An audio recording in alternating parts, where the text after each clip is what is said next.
नमस्कार, स्वराज एक्सप्रेस में आप सभी का स्वागत है। स्वराज सेहत में मैं हूं आपके साथ कविता पांडे। जब तक दांत में दर्द या कैविटी की समस्या ना हो तब तक दांतों की हेल्थ पर हम में से ज्यादातर लोग जो है बिल्कुल ध्यान नहीं देते हैं। हालांकि ऐसा करके हम सभी सिर्फ अपनी डेंटल और ओरल हेल्थ से जुड़े रिस्क को बढ़ा ही रहते हैं। और इसी पर हमारे साथ बात करने के लिए दंत रोग विशेषज्ञ ऋचा शर्मा जी है, हम उनसे बात करेंगे। ऋचा जी, सबसे पहले आपका चर्चा में स्वागत है। सबसे पहले मेरा सवाल है कि दांतों की देखभाल जो है वो कैसे करें? देखिए मैम, दांतों की देखभाल तो जैसे हमारी दिनचर्या चालू होती है वहीं से शुरू हो जाती है जी। सभी मॉर्निंग में ब्रश करते ही हैं, तो हमें यहीं से ध्यान देने की जरूरत है कि जो हम ब्रश कर रहे हैं हमारी ब्रशिंग मेथड सही हो, करेक्ट हो, पहली चीज। दूसरा, जो हम टूथब्रश यूज कर रहे हैं, बहुत सारे लोग लंबे समय तक उसी ब्रश को यूज करते रहते हैं, 6 महीने, साल भर। तो आइडियली हमें 3 से 4 महीने पे आके अपने ब्रश को एक बार बदल लेना चाहिए। और रात को सोते समय ब्रश करने की आदत हम सबको जरूर बनानी चाहिए, क्योंकि सोते टाइम अगर हम ब्रश नहीं करेंगे तो जो भी खाना हमने खाया है वो दांतों में फंसा रह जाएगा और रात भर में सड़न पैदा करेगा, जिससे और दांतों की बीमारियां, कैविटी हैं, गम्स डिजीजेस स्टार्ट होंगी। तो सबसे सिंपल तरीका जो है ओरल हेल्थ मेंटेन करने का, दिन में 2 बार ब्रश, एक बार सुबह, एक बार सोते समय जी। बिल्कुल, यदि हम बात करें ब्रेसेस की, तो दांतों में ब्रेसेस लगाते हैं, किस एज तक ब्रेसेस जो है वो लगाए जा सकते हैं?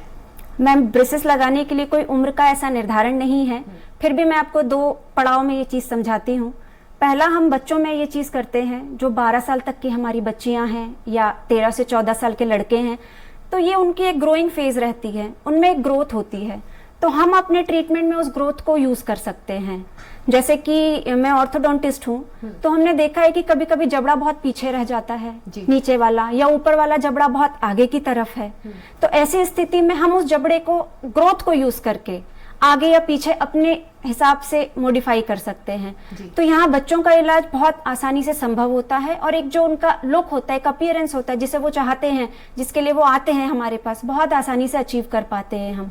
पर अडल्ट्स में थोड़े हमारे लिमिटेशंस हैं, पर संभावनाओं की कमी नहीं है। अडल्ट्स में भी वही ट्रीटमेंट होता है, तरीके थोड़े बदल जाते हैं, पर ट्रीटमेंट उस उम्र में भी संभव है। इस इलाज के लिए जो मेन रिक्वायरमेंट हमारी होती है, आपकी ओरल हेल्थ की हेल्दी होना चाहिए, आपकी बोन हेल्दी होना चाहिए। यदि आपकी बोन हेल्दी है तो एडवांस एज में भी, एडल्ट एज में भी हम इस ट्रीटमेंट को कर पाते हैं और कोई भी समस्या नहीं आती है जी। बिल्कुल, यदि बात करें दांतों के जो सड़न के मुख्य कारण क्या होते हैं? मैम, सड़न का सबसे मुख्य कारण तो ब्रश ना करना ही है, यहीं से चालू होता है, ब्रश ना करना। दूसरा, जो दांत आड़े टेढ़े होते हैं, जिसके कारण रूटीन में हमारी जो क्लीनिंग है वो पॉसिबल नहीं हो पाती है, वहां पे धीरे धीरे प्लाक का एक्यूमुलेशन होता है, वही प्लाक धीरे धीरे कैलकुलस में कन्वर्ट हो जाता है, गम्स डिसीजेस स्टार्ट हो जाती हैं, सड़न वहां चालू होती है, केरीज स्टार्ट हो जाती हैं, पेन होता है, मसूड़ों से खून आता है, ये सारी समस्याएं चालू रहती हैं जी। यदि बात की जाए दांतों में कैंसर के क्या कुछ कारण होते हैं? मैम, दांतों में कैंसर का प्रमुख कारण तो तंबाकू का सेवन ही है।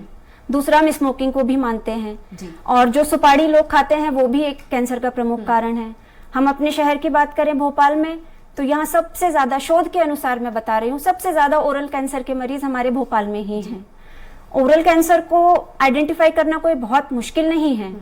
अगर हम उसे आइडेंटिफाई करना चाहें तो 2 ही सामान्य लक्षण हैं जो हमें मरीज दिखते हैं, या जो हमारे पास मरीज प्री कैंसरस कंडीशन बोलते हैं उसमें आते हैं तो हमें बताते हैं। पहली ये डिजीज है OSMF। OSMF के अंदर क्या होता है कि मरीज का जो मुंह खुलना थोड़ा सा कम हो जाता है। जैसे सामान्य मरीज में हम देखें तो 4 उंगलियां जो कहते हैं, हमारे हाथ की जो ये 4 उंगलियां हैं, ये चारों मुंह के अंदर बहुत आसानी से चली जाती हैं। लेकिन जैसे ही कैंसर हमें स्टार्ट होता है, या कैंसर की जो प्री कैंसरस सिचुएशन स्टार्ट होती है, तो ये उंगलियों जो 4 है उसकी जगह 3, 2, अंत में 1 जाने लगती है। तो मुंह का कम खुलना सबसे पहला एक इंडिकेशन है कि आप कैंसर की तरफ जा रहे हैं। दूसरा, एक ल्यूकोप्लेकिया होता है, जिसमें हमें गाल में या मुंह में कहीं भी आपको सफेद रंग के या लाल रंग के धब्बे दिखाई देंगे। मरीज अगर खाना खाता है तो उसको बहुत मिर्च लगती है खाना खाने में, और हमेशा उसको छाले, दर्द बना रहना, ये समस्याएं होती हैं। तो ये सब प्रारंभिक लक्षण हैं। अगर ये हम इन्हें पहले से ऑब्जर्व करें और अपने डॉक्टर से समय समय पर परामर्श लें तो संभव है कि हम कैंसर से लड़ सकें आगे जी। बिल्कुल। यदि देखा जाता है कई बार कि जो लोगों के दांत भी पीले होते हैं, उनको हंसने में परेशानी होती है जी। किसी के सामने मुंह खोलने से, तो कैसे अपने जो पीले दांत है उसको साफ स्वच्छ रखें, चमकाएं? मैम, पीले दांतों का ये है कि ये दो तरह से हैं। या तो आप मेंटेन नहीं कर रहे हैं, ब्रश नहीं कर रहे हैं, ओरल हाइजीन प्रॉपर नहीं हो पा रही, इसलिए आपके दांत पीले हैं। दूसरा एक कंडीशन फ्लोरोसिस भी होती है, पानी में फ्लोराइड का लेवल अगर ज्यादा हो, और जब बच्चों की ग्रोथ एज होती है, टीथ का भी मैचुरेशन उसी टाइम पे होता है, 6 साल से 12 साल की उम्र तक में, उसी समय अगर हाई फ्लोरिडेटेड वाटर अगर बच्चे लेते हैं तो दांत पीले होते हैं। पीले के साथ साथ कभी कभी उनमें हमें सफेद धब्बे भी दिखाई देते हैं, तो ये फ्लोरोसिस वाला पीलापन है। इसे एक स्तर तक ही हम मेंटेन कर सकते हैं, पूरा इसे समस्या से निदान नहीं मिल सकता है। लेकिन दूसरी देखें, अगर हम सफाई में कमी रखते हैं, हमारे दांत आड़े टेढ़े तिरछे हैं जिसमें प्लाक जमाव हो रहा है, उसे हम ब्रश करके, ओरल हेल्थ मेंटेन करके, माउथ वॉश यूज करके इम्प्रूव कर सकते हैं। जी बिल्कुल। यदि डायबिटीज की बात करें, दांतों में डायबिटीज के क्या कुछ कारण हैं? मैम, डायबिटीज बहुत इंपॉर्टेंट रोल निभाती है हमारी ओरल हेल्थ मेंटेन करने में। डायबिटीज जो है हमारे बोन के स्तर को कम करती है। समय समय पे क्या होता है, जैसे ही हमारे शुगर का लेवल बढ़ता है, जबड़े की हड्डी जो है वो धीरे धीरे करके घुलना चालू हो जाती है, और वो घुलती है, मसूड़ों में सूजन आती है, दांत हिलने लगते हैं। ये एक मुख्य हमारी समस्या रहती है डायबिटीज के साथ। बिल्कुल। कई बार मुंह से बदबू आती है, बहुत ज्यादा दुर्गंध, शायद उसे पायरिया कहते हैं, उसके क्या कुछ कारण हैं और उससे कैसे निजात पा सके? मैम, पायरिया जो है मुख्यतः हमारे मसूड़ों की समस्या है, जिसमें मसूड़े लाल रंग के सूजन रहती है, फूले हुए रहते हैं, उनको छूने पे उनमें से मवाद निकलता है, खून आता है, मरीज को दर्द होता है, बदबू आती है।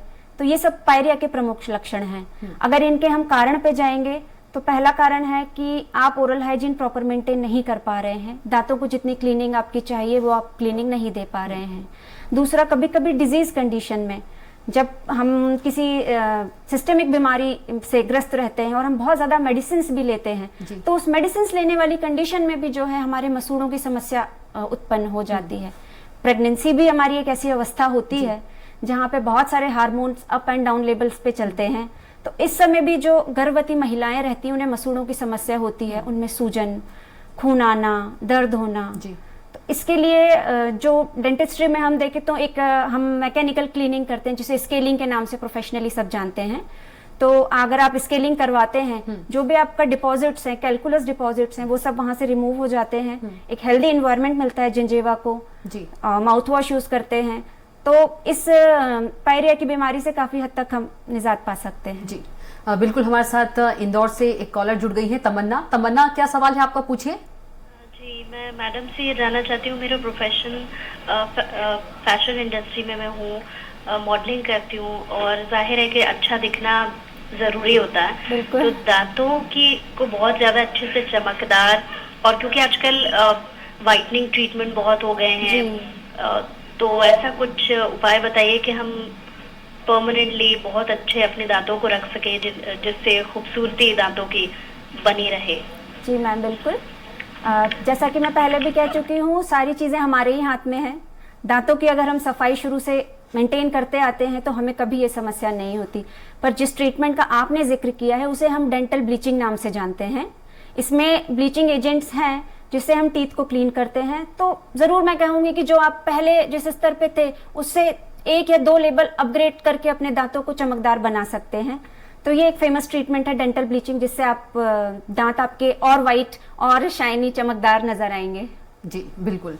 मैम, कई बार जो मसूड़े होते हैं वो फूल जाते हैं, उसमें से खून आने लग जाते हैं, इसका क्या कुछ कारण है?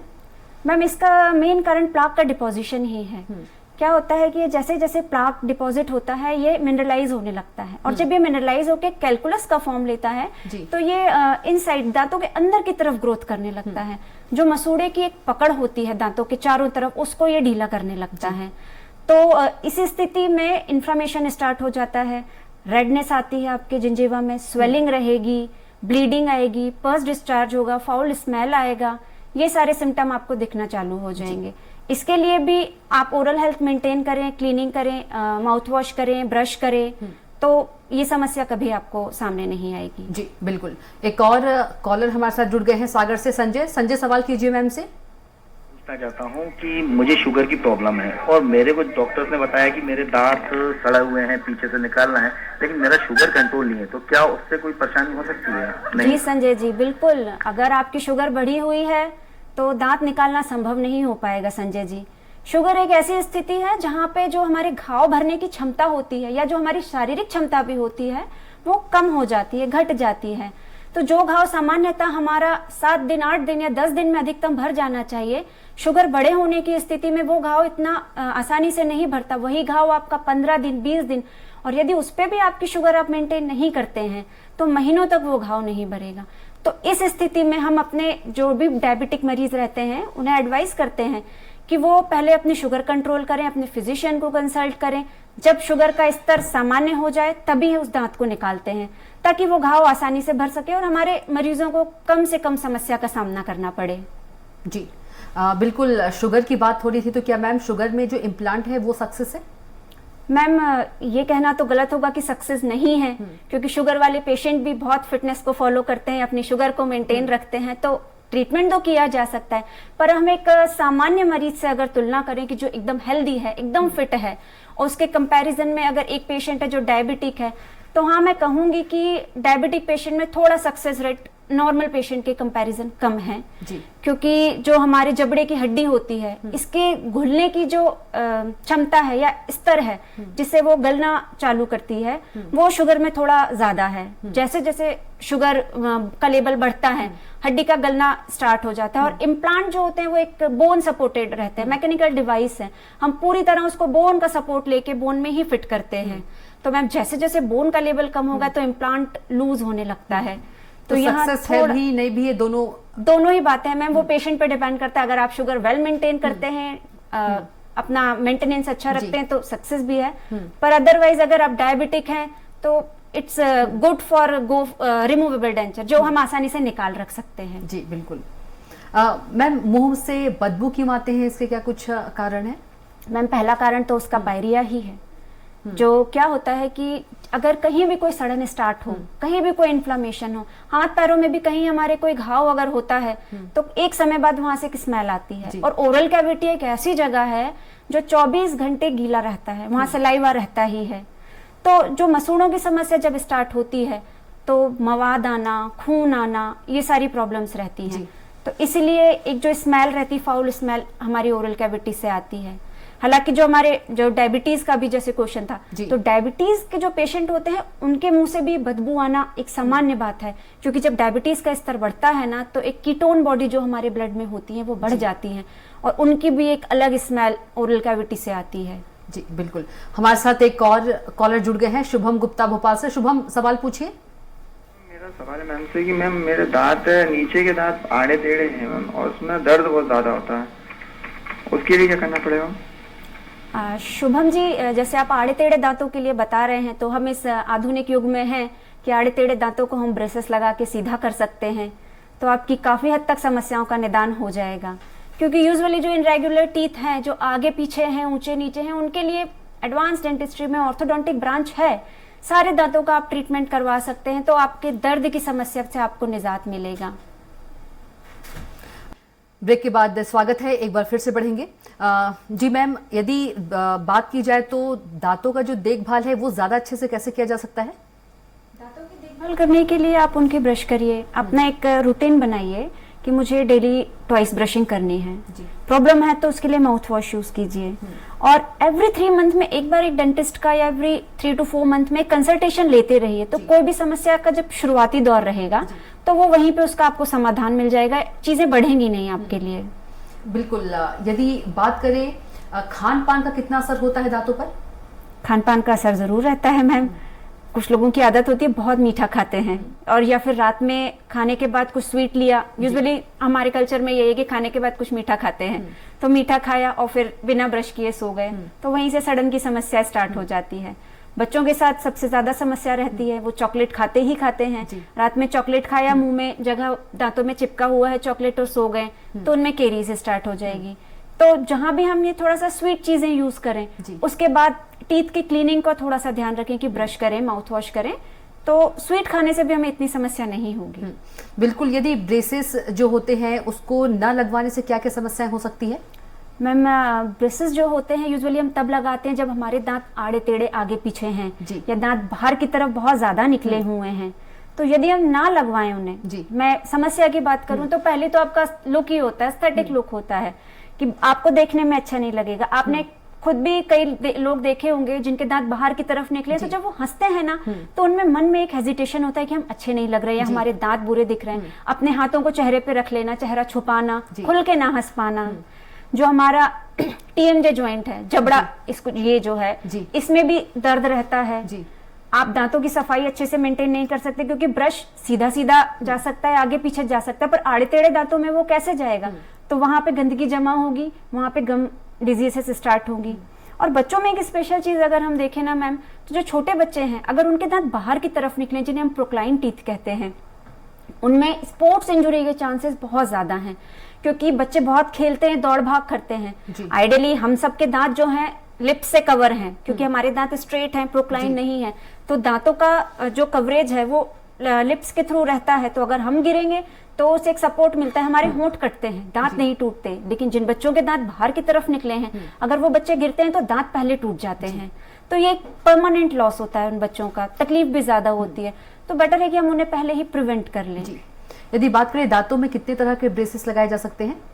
मैम एक जो हमारे ओल्डेस्ट मेथड है जिसमें हम स्टील मेटल ब्रेसेस जिसे कहते हैं, मेटल ब्रेसेस लगाते हैं, तो वो एक मेथड तो है ही। उसके बाद क्योंकि सब यंगस्टर जो ये ट्रीटमेंट लेते हैं उनका ये मेन डिमांड होती है कि दिखना नहीं चाहिए मैम लगा हुआ है, सुंदर दिखें, एस्थेटिक रहे, तो उन्हीं डिमांड्स को देखते हुए सिरेमिक ब्रेसेस भी हैं। सिरेमिक ब्रेसेस जो है पूरे व्हाइट कलर के दिखते हैं, तो वो एक लुक को बहुत अच्छा देते हैं, उससे आपको पता नहीं चलेगा। एडवांस टेक्नोलॉजी में देखें तो लिंगुअल ब्रेसेस भी आ गए हैं, आपको दिखेगा ही नहीं सामने की तरफ से कि ब्रेसेस लगे हुए हैं, दांत के पीछे से ही ब्रेसेस लगेंगे। और अभी जो बहुत ज्यादा ट्रेंड में चलन में है क्लियर अलाइनर्स मेथड है मैम। तो ये चारों चीजें हैं जो बहुत ज्यादा हैं चलन में और सभी उपयोग करते हैं इसे। जी ऋचा जी, आपका बहुत धन्यवाद स्वराज सेहत में हमारे साथ जुड़ने के लिए और हमारे दर्शकों को तमाम जानकारियां देने के लिए।